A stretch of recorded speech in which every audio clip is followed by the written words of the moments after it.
NRI अनमोल Sarna murder case ने एक नया मोड़ ले लिया है। इस केस के जरिए उस अंतर्राष्ट्रीय ड्रग्स सिंडिकेट का भी पर्दाफाश हो सकता है जो चीन से ड्रग्स की खेप लाकर भारत में सप्लाई करता है। फिलहाल अनमोल मर्डर केस में 3 और लोगों की गिरफ्तारी की बात सामने आई है। ये तीनों वही लोग हैं जिन्होंने अनमोल और उसके दोस्तों तक ड्रग्स पहुंचाई थी। एनआरआई अनमोल मर्डर केस में नया मोड़,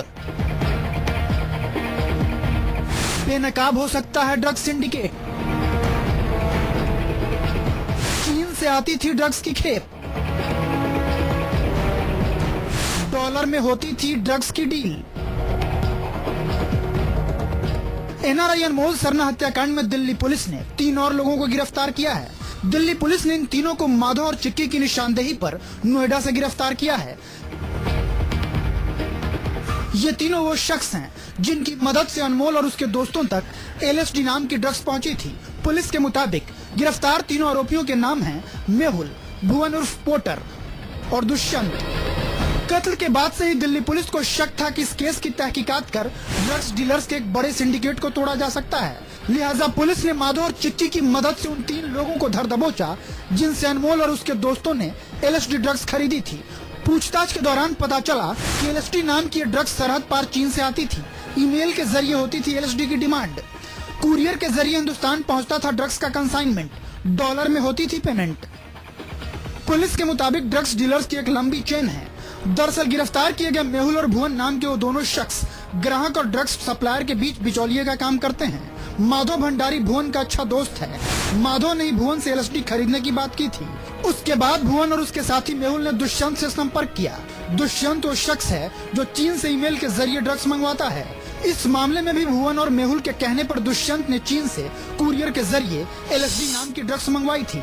इसके लिए अनमोल और उसके दोस्तों ने $300 से $400 की पेमेंट की थी। ये अभी सब असम्पशंस हैं। हमें नहीं पता कि ये जब तक वो सारी पुलिस इन्फॉर्मेशन अपने आप नहीं निकलवाती, हमें नहीं पता चल सकता एक्चुअल ये कहां से आ रहा है। इस खुलासे के बाद दिल्ली पुलिस सख्ते में है। पुलिस को शक है कि अनमोल के इन दोस्तों ने इससे पहले भी कई बार ड्रग्स की डील की है। नोएडा से गिरफ्तार मेहुल, भुवन उर्फ पोटर और दुष्यंत नाम के तीनों ड्रग्स डीलर की मदद से पुलिस इस पूरे सिंडिकेट को बेनकाब करने की कोशिश कर रही है। वहीं दूसरी तरफ अनमोल सरना मर्डर केस में दिल्ली पुलिस ने साकेत कोर्ट में शुक्रवार दोपहर यू टर्न लिया। पुलिस के मुताबिक वारदात की रात ड्रग्स पार्टी में मौजूद किसी भी शख्स को अभी तक क्लीन चिट नहीं दी गई है। साकेत कोर्ट में अनमोल के चारों दोस्तों की जमानत याचिका पर सुनवाई के दौरान पुलिस ने कहा कि शिवांग उर्फ चिक्की, माधव भंडारी, रिदम और प्रनील अभी भी शक के दायरे में हैं। पुलिस ने भले ही अनमोल सरना के इन चारों दोस्तों को ड्रग लेने के आरोप में गिरफ्तार किया है, लेकिन पुलिस का कहना है कि जांच के दौरान कुछ ऐसे सुराग हाथ लगे हैं जो शिवांग उर्फ चिक्की, माधव भंडारी, रिदम और प्रनील को शक के घेरे में खड़ा करते हैं। पुलिस ने थोड़ा सस्पिशन जाहिर किया है कि ये लोग अनमोल की मौत से भी वजह हो सकते हैं। That means they may also be involved in under section 302 CRPC। Police का कहना था कि वारदात वाली रात जो कुछ भी हुआ उसमें अभी भी कई सवालों के जवाब नहीं मिले हैं। साथ ही उस रात LSD के नशे में बेकाबू अनमोल ने न सिर्फ गार्ड्स और अपने दोस्तों बल्कि प्रनील के पिता पर भी हाथ उठाया था। खून न सिर्फ मौके वारदात पर बल्कि फ्लैट के अंदर और सीढ़ियों पर भी था। लिहाजा प्रनील के घर वालों की भूमिका की जाँच भी की जानी है और यही वजह है कि पुलिस ने अदालत से अनमोल के चारों दोस्तों की जमानत याचिका खारिज करने की बात कही। उधर अदालत ने दिल्ली पुलिस से फिर पूछा कि अनमोल के प्राइवेट पार्ट्स पर चोट कैसे पहुंची, तो दिल्ली पुलिस ने फिर जांच का विषय बताकर पल्ला झाड़ने की कोशिश की। सुनवाई के बाद अदालत ने अनमोल के चारों दोस्तों की जमानत याचिका को खारिज कर दिया। नोएडा से गिरफ्तार तीनों ड्रग्स डीलर्स में से मेहुल और भुवन 1 दिन की न्यायिक हिरासत में भेजे गए हैं, जबकि दुष्यंत को पुलिस ने डिमांड पर लिया है। जितेंद्र शर्मा, दिल्ली न्यूज 24। क्या एनआरआई अनमोल सरना की मौत के पीछे गे कनेक्शन है? आइए आपको बताते हैं।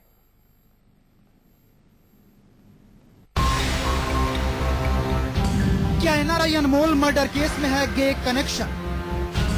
क्या इस केस में कोई शख्स समलैंगिक है? क्या उसी के इशारे पर अनमोल पर किए गए थे वार? अनमोल के परिवार का दिल्ली पुलिस से सवाल। पोस्टमार्टम रिपोर्ट से पता लगा है तो हमने कहा कि उस एंगल को आप देखते क्यों नहीं है। जज साहब ने भी आज यही कहा है, कहीं उसको एक्सप्लॉइट करने की कोशिश में ज्यादा ड्रग्स किया हो? या उसको यही करने के लिए उन्होंने कुछ मिला दिया, मिलाने के बाद वो उसके साथ कुछ करना चाहते थे जो उसको पसंद नहीं था। सुना अनमोल के पिता का ये बयान हैरान कर देने वाला है। अनमोल के पिता ये साफ कह रहे हैं कि उस रात पार्टी में अनमोल के साथ उसके ही एक दोस्त ने कुछ ऐसा किया जो अनमोल को मंजूर नहीं था। यही वजह थी कि अनमोल नशे और गुस्से में बेकाबू हो गया था।